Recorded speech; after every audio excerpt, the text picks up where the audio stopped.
Hello, my friends, and welcome to Present Value, where we explore the stories, strategies, wit, and wisdom of investors, executives, creatives, and beyond.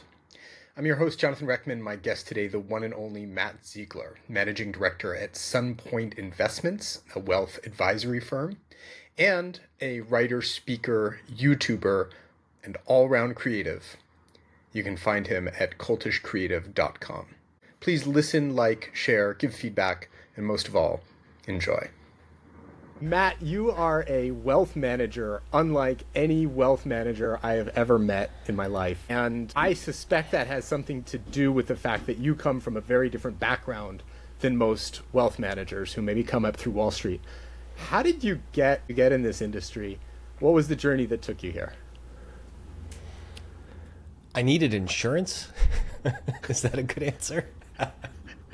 No, seriously. I grew up in northeastern Pennsylvania, in the Wilkes-Barre, Scranton area, The Office. For people who know The Office, that's basically where I grew up. I was a huge music nerd as a kid growing up, and 80s MTV generation, all that stuff. And from 15, I started playing out when I was like 14, 15 years old. Started playing in like basement shows and stuff like that when I'm probably 14, and played my first like gig in an actual place where somebody hands you money at the end, and you're like, what is this?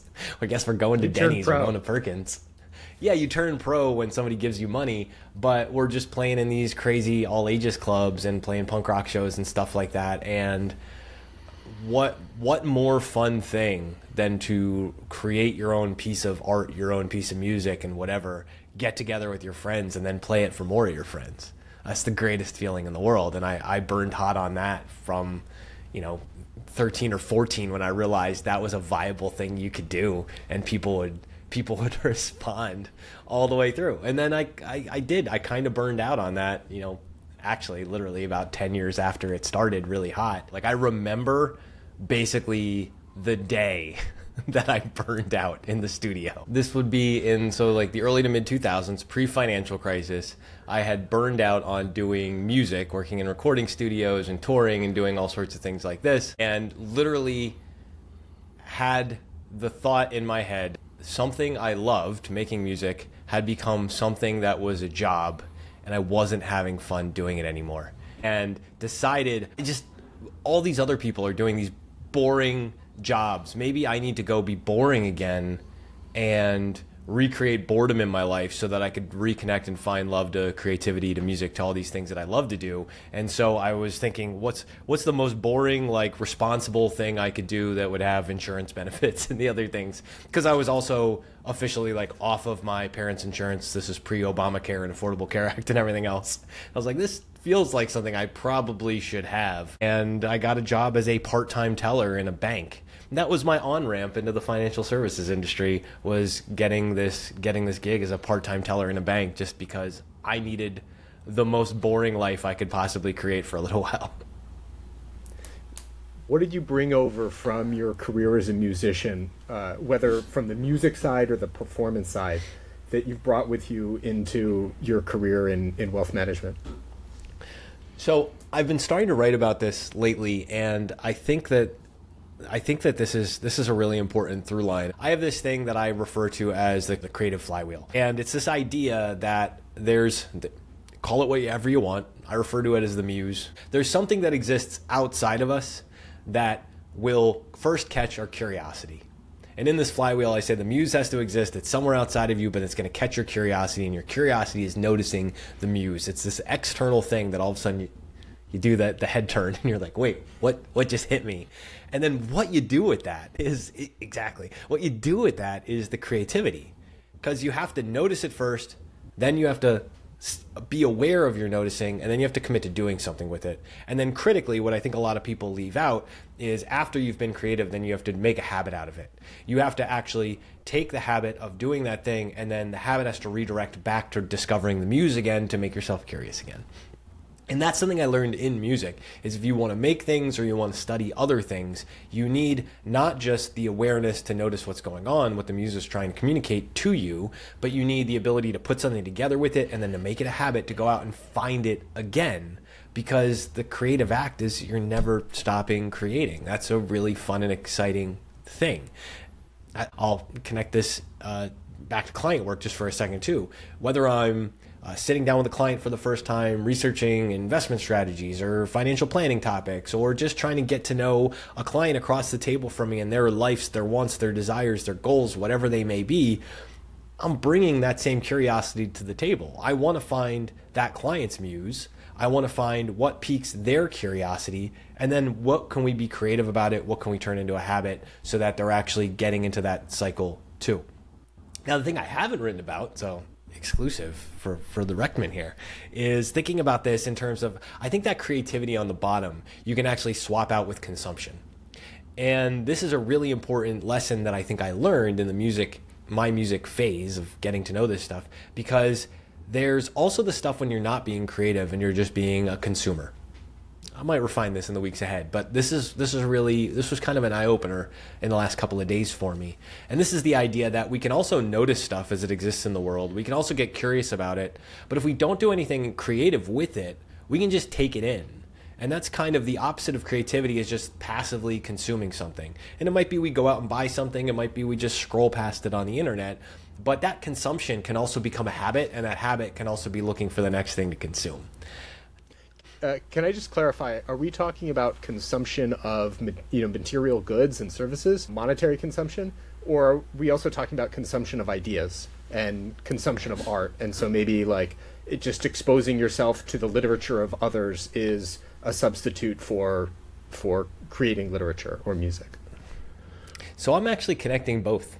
I think that we can consume ideas, we can consume art, we can consume other things and never do anything creative with them. And I think we can consume material goods too. We can go get a Happy Meal from McDonald's. We can go do whatever. And it can just be a thing that it could be just something I put in my mouth that's delicious. It could be just something that we consume for nourishment.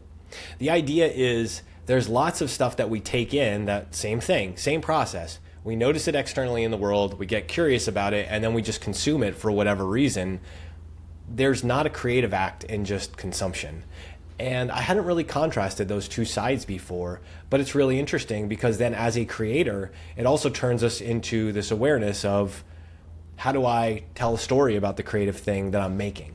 How do I actually put that in a marketplace or sell it to somebody else or bring it to somebody else to consume? And I think those two sides of the coin, the creator and the consumer, are a really, really interesting thing. And I connect that back to my professional work too, because what more am I trying to do than to give people an idea or a way to approach something in a way that they can consume that story and then turn it into a habit that actually brings meaning back to the creative purpose in their life. I think you're hinting here at a philosophy of wealth management. And if you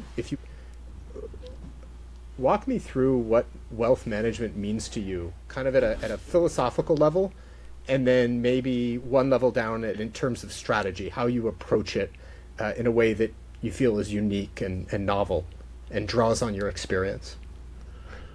So wealth management in and of itself is, I believe, that you can't separate financial planning and investment management. I think those things are completely intertwined, and I think, and I'm going to jump a little bit into the second part of your question on purpose here, I think they're intertwined because there's nothing that exists in a vacuum. There's no investment that doesn't have a future tied to the thing. And whether that's in 2 minutes if I'm trading, or if that's in 20 years if I'm taking a long-term investment in something, as soon as you add time, you can't talk about a plan without an investment strategy or vice versa. So when I think of wealth management, it's a way to actually contextualize these decisions we make with dollar signs in them. It's as simple as that. When I think about it from how we lay that out with people, the way we lay it out with actual people, and that doesn't matter if you're a billionaire or somebody who's got $1 billion of nothing and doesn't ever want $1 billion of anything and you just want help organizing your life. We work with the gamut here on this stuff. But the ideas are the same. You need to have, we call it CCBS, which is we need to know your calendar, we need to know your cash flows, and we need to know your balance sheet. And the simple idea here is that the calendar is just dates and time. It's just understanding how time unfolds in front of you, and honestly, a lot of it, how time has unfolded behind you, if we're going to get into money stories, money scripts, the way you think about this stuff. If we're going to get into passing on of values, we need to know all this stuff too, like personal values, not just financial values. Calendar tells us a lot. Cash flows, well, I mean, you know how to read a financial statement. I know how to read a financial statement. this is that applied to, it could be as simple as somebody's budget, or how they're saving for their kids' college, or saving for retirement, or saving for that G3, and how to structure the real estate empire so that the grandkids aren't overwhelmed and don't screw it up. The idea of cash flows is that money that comes in and out has surpluses and deficits. And if it has a deficit, that means we're draining something on the balance sheet. If it has a surplus, that means we're filling something on the balance sheet. And what happens on the balance sheet in terms of assets and liabilities determines what we'll be able to do for cash flows in the future. And hey, it's the future, so it determines what's going to happen on the calendar. I look at those three core elements and say, there's no investment planning, there's no investment strategy conversation, there's no financial planning strategy where I'm not touching the calendar, the cash flow, and the balance sheet. And if I can understand that for a person, we can start to unpack that whole story, and we can start to figure out what actually matters in the context of these things and how they fit together. That's the only way anybody comes to an investment strategy or a plan that they can stick to, in my experience. And I love walking people through how those things intertwine for their lives, and knowing that's going to be unique every single time I have that conversation. I want to go in a lot of different directions, but I want to take a moment and double click on one thing you said about making sure the grandkids don't F it up. Yeah, we have a lot of family offices in our audience, and I think that question of how to make sure that the second or third generation or further on doesn't mess it up. How do you think about that? How do you advise clients on that topic? So what I think is fascinating to double click in, to drill all the way into these topics, is we talk about calendar, cash flow, and balance sheet. And again, these are ultra simplistic terms on purpose. But if for a second somebody thinks we're just talking about financial values with the dollar signs in front of them, that's the part to double click on. Because yes, we're talking about financial capital, but we're talking about your personal identity, from your career arc to the arc of those kids, where they're going to go to summer camp, to like what they want to be with themselves, how they're going to gain their own agency in their life. We're talking about if mom and dad or G1, or hey, maybe it's G2 does stuff. Maybe they wrote a book. Maybe they wrote their values down. Maybe there's pieces of intellectual property. There's shareholder letters. There's other things that they've done. How do we understand and contextualize that for future generations? How do we understand the social fabric of the family? How does the family come together? What did it mean when, dad took son to this sporting event every day growing up and taught him to drive on the way to the matches and whatever else, and then son builds this empire and takes his kids all over the world, but now worries, I didn't have the same shared experience with my kids. How are they going to get the thing that my dad passed on to me that made me successful? How can I communicate that? And it's like, well, part of that starts with understanding the social capital of what you put on around you. And then, the what we call the wisdom, which is the things we pass through generations, which is kind of the culmination of all these different areas into one. And on the balance sheet, all those things show up too.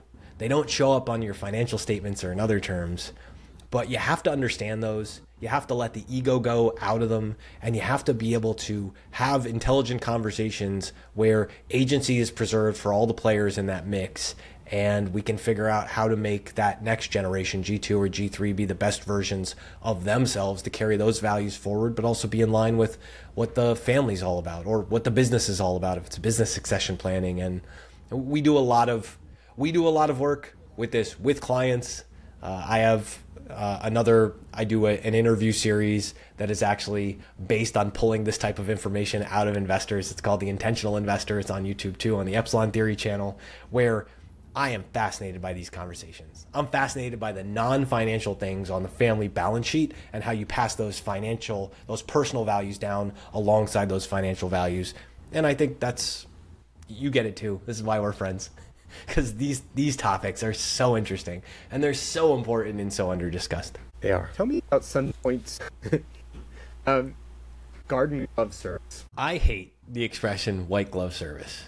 I hate the idea of, especially as a professional, I'm not your butler.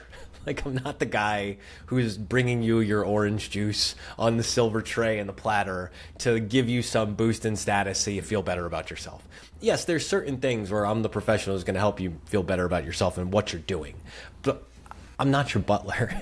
And I don't believe when you engage in a planner or somebody in our level that you're hiring somebody to just be your butler and go do your bidding. So when I saw, and this goes back, this is years I've been using this expression,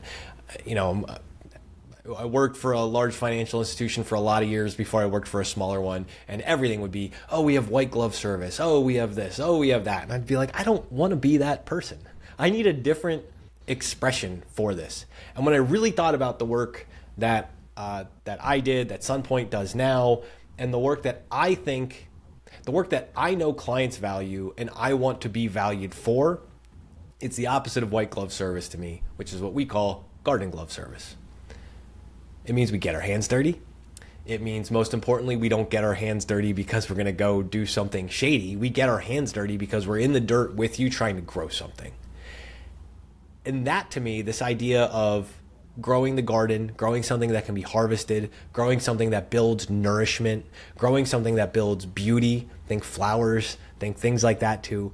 All these metaphors actually work into what I believe a wealth manager, I don't want to say should do, but could do. Something that a wealth manager can do. And that's grow things alongside the people, the families, the businesses that they serve, where, yeah, so what? So you have a hard question.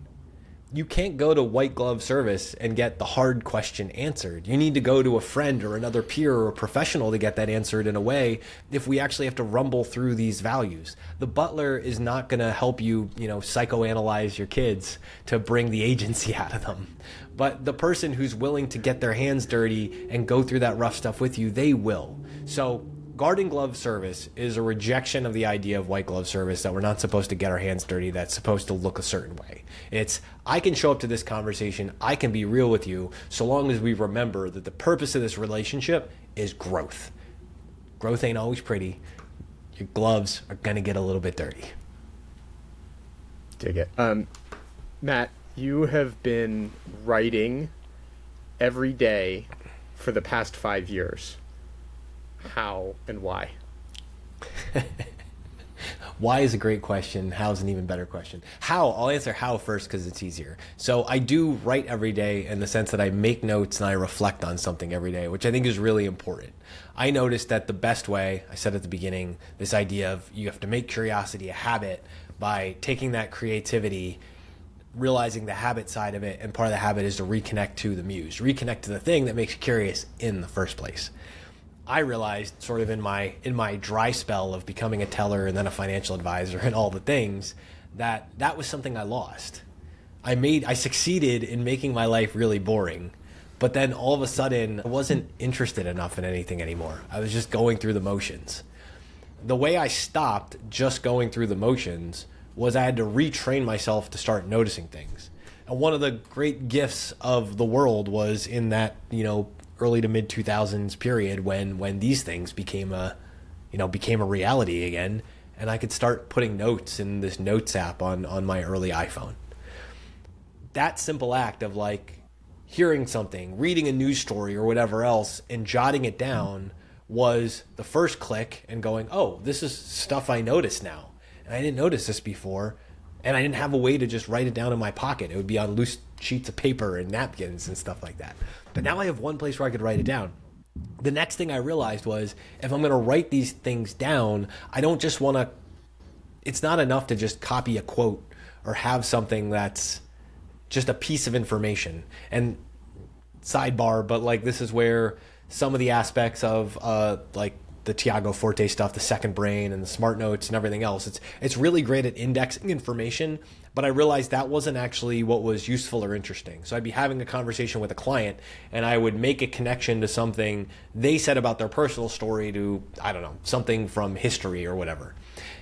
The thing that makes that interesting is the reflection and the connection of those two data points in time. If I just randomly give you a Churchill quote or something, it's not who cares, but the connection is what's going to make that thing interesting. So started taking notes, started realizing that what was interesting about the notes was to make a connection, have a reflection on something that injects some personality into it. And then I realized if I'm just doing this on my phone for only myself, I'm not testing that with the world. It's kind of like the music thing. Like it's one thing to write the song, it's another thing to share the song. So I started sharing them anonymously at first. I started sharing them in some internal writing I was doing with my job, and it got a good response. So about 5-ish years ago, first completely anonymously at cultishcreative.com, I started sharing these, and I started doing them daily because I make multiple notes a day. And about once a week, I go through my notes from the week, I organize them together, and I settle them up, and I schedule them out for usually a week, sometimes a little bit more, sometimes a little bit less ahead. But it just has become this habit of forcing me to collect those things from the muse that make me curious. And that creative process to me is, what's the connection I can spot? What's the thing I can reflect on that I think is interesting for me to turn around and use? And I have to say, just the act of recording things that you want to reflect on, again, I have no concern of ever running out of ideas or out of things to say. And I love making connections for other people. It's pure joy to try to figure out ways to communicate an idea to someone or help them figure out the idea that they can't poke through. That writing habit is the most useful way I know to stay endlessly curious about the world around me. You are very curious about the world around you. You are not only a writer, but also a podcast host and video show host on multiple platforms, multiple channels, and take multiple perspectives on finance, politics, and the world of ideas. And I'm really curious, across all of the personal archiving that you've done, and across all of the commentating and analysis and discussions, vast amount of discussions that you have with people, really smart people, what is the big idea or big ideas that you are really most interested in? If there's something kind of underlying it all, some like essential question that you investigating, what do you think that question or questions are? Everything is stories. The thing that I'm fascinated by is the stories that we tell each other and the stories we tell ourselves. And I am convinced that anybody can connect with anyone if there's enough curiosity. That's the premise for my personal YouTube channel, and I'm doing these shows, this Just Press Record series, where I basically get two strangers together that I've seen something between these two people that I think there's a common thread, and I want to get them together and explore that common thread, barstool conversation style. Like, oh, you guys never met each other? I'm going to play bartender. I'm going to play Johnny Carson inviting the guy to stay on the couch. I'm going to play host, where I'm going to get two people to get curious about each other. And that's my whole role. Just make these two people increasingly curious about each other. So the best thing in the world is when I'm hosting one of those conversations and you see me just back off from having to ask a question for 10, 20, 30 minutes. It's amazing to watch happen as you just click that curiosity up to 11. And I think that's the through line in everything I do across the conversations and across the job. It's helping people. We're calloused to having curiosity in our lives. We're calloused because we have so much crap going on. We have so much crap we're trying to do. We have so much crap we're trying to listen to and synthesize. And what's going on in this election? What's going on in my favorite sports team? What's going on with my kids? What's going on with my parents? What's going on with all this noise? And it's deafening. And it's really hard for, I think, a lot of humanity to stop and say, what's the story I'm telling myself in all this? What's the story I want to tell others in all this? What are some of the stories I want to hear from others? And kind of my mission in the world is just like, hey, they just like, get curious. Get curious. Let me show you the magic that starts to happen when you get curious. And then the stories that you can start to hear from other people and truly listen to from other people. And then the stories that you have that you can start to tell somebody else where they're going to go, holy crap. Like, I had no idea. You just blew my mind with something. That's the through line. Just get curious. Get excited. It's okay to friggin' be excited about something that's not just sports or political parties. Like, we can be excited about little mundane details of our lives, and I want to help bring that to as many people as possible. Do the stories, the stories can help us by empowering us, but they can also distort and, mislead us, and they can be weaponized, to use a very contemporary term. in the same way, maybe I thought it was kind of double sword when you talked about, the phone as a tool of empowerment for noticing the things around you. And for a lot of people, the smartphone was the death of noticing things around them. It just became very, inward focused. How do we stay on the light side? How do we stay in this swimming in the world of narratives, empowered, also threatened by all this technology? How do we make sure that it's our better angels are steering the car? I believe we see our better angels when we actually understand that creator flywheel, and we understand it in the context of that consumer flywheel too. And again, this is kind of a new thing I'm fumbling through, so you're getting my fumbling after a few days thinking about this. It's really easy to get trapped in, and this is our mutual friend Ben Hunt. We do a podcast together called Breaking News, where we try to untangle what those main narratives are in things like politics and markets. We deliberately, and this was kind of the idea for the show, was we were having these conversations behind the scenes, and it's so hard for so many people to have these conversations in public because we feel like it pushes. We have the family member that you can't talk to about Trump, or you can't talk to about Biden, or you can't, whatever. Yeah, that's the American version of it. But pick your thing. My family in France, it's like the family members who can talk about one thing but not the other. It's too polarizing. It's too scary. This widening gyre, the way that people are so separated, or even just like, I didn't see what that person was up to because I'm not on Facebook, and they didn't see what I'm up to because they're not on Twitter. Like all that crap. Those walls get formed by our consumer habits.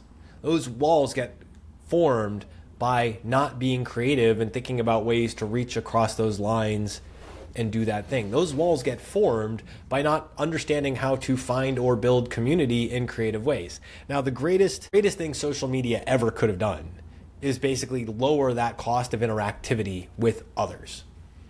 The worst thing that social media can do is actually raise the societal cost of making it never easier because of that low cost of information and that ad spend to take our eyeballs and like channel us into corners where all we see is arguments that confirm our priors and demonize somebody across.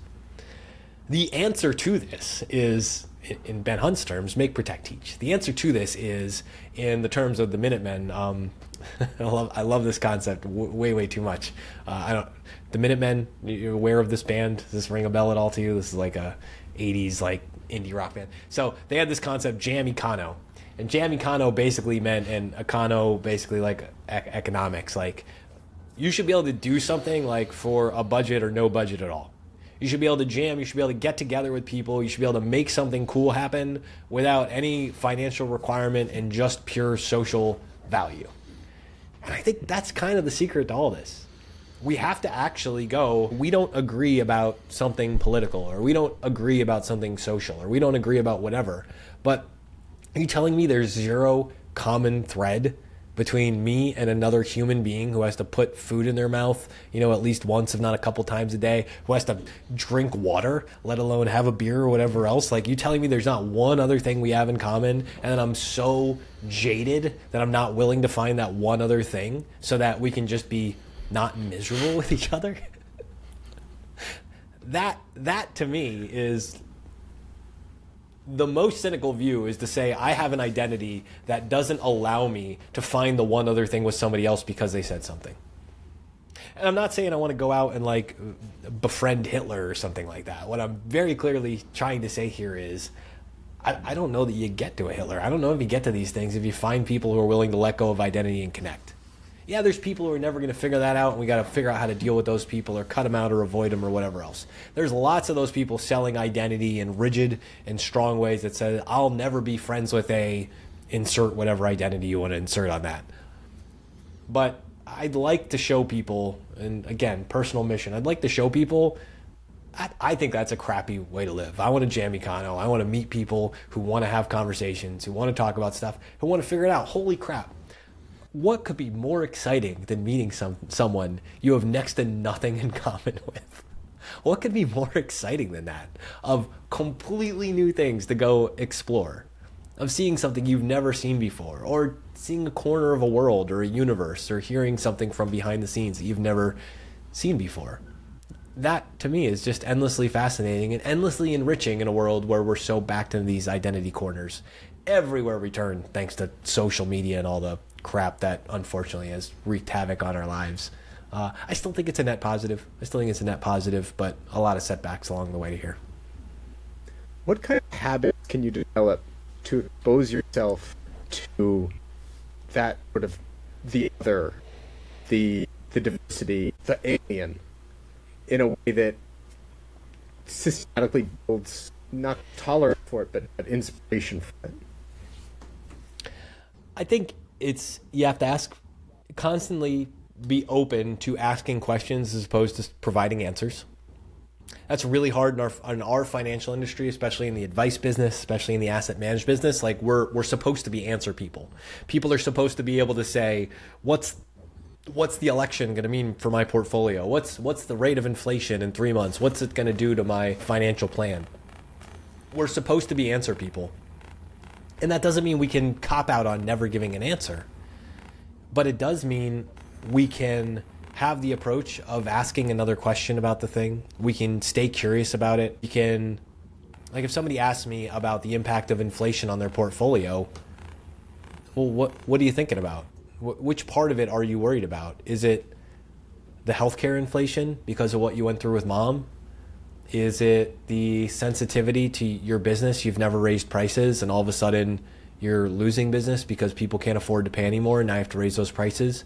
Hey, you've got all that real estate. You really care about the families who have been living with you for the last 10, 20, 30 years, and now you got to raise their rents, and you're worried what that means for the future of all these buildings that you're going to leave your grandkids or whatever. All those scenarios, there's an underpinning behind them of there's a question behind the question you're being asked. I think that's one of the hardest things to ask the rest of our profession in the asset management and financial advisory businesses, to say, find the question behind the question. But I think that's the habit right there of, and it comes from therapy. It comes from places like this. You got to look at what the presenting question is and then have systems for going deeper. And I'm here to say that if you're interested in going deeper, there's a ton of us out there in the world who are trying to figure out ways to explain this. And we're drawing as much from behavioral psychology and evolutionary psychology and therapy as we are from improvisational theater, to just find ways to better interact with people, to ask another question, listen a little bit harder, get closer to the source of the story that people want to be telling themselves to feel better about the path they're on. That's all we can do. Any advice for people, healthy or not, on finding happiness, purpose on that life journey, especially when a lot of us are conditioned chasing, a financial return, and then sometimes what's the expression? Dog had a car, wouldn't know what to do if what do you tell people? You got a mouthful of bumper. Okay, so you won. Play stupid games, win stupid prizes. Now what? I think that this all goes back to, again, if you're on the consumer loop or if you're on the creator loop, you're on the creativity loop. Happiness is something that you have to make for yourself. Nobody else can make you happy. Nobody else can force feed you. We can't pin the eyelids open, Agent Orange happiness into your bloodstream. You have to figure out how to create the situations that make you happy for yourself. I know I joked about it before, like I've got my 10-year Pierogi Festival shirt on, which has been running for more than 10 years. I went to this as a kid in the 90s in this small town in Pennsylvania, and my wife and I have been the last couple of years again too, and it's fantastic. A pierogi is a simple thing you can make at home for yourself. It's dough with mashed potato inside of it that you can basically boil, fry, or both. Like, it's a simple thing. There's a million varieties on it. We were laughing. We went to see my wife has recently made pierogies. And my wife, both of us love to cook. We love to cook for each other. We love, this is something you're excited about, let's do it. So since the Pierogi Fest this summer, we've been talking about pierogies. My wife decides to make pierogies. She makes incredible pierogies the other night. I can send you a picture of this even. She makes pierogies that completely from hand, completely from scratch, rolls the dough, makes the mashed potatoes, seasons them just so, pan fries them in butter with a little bit of onion. She actually pan fried them in bacon grease. She put up bacon, made it extra crispy, chopped it up on top, sour cream on the side. Absolutely fantastic, incredible. unbelievably delicious and filling and just all the things. We take a picture of it. We show it to my grandmother, who's Hungarian. We show it to my grandmother last night. We go to visit them.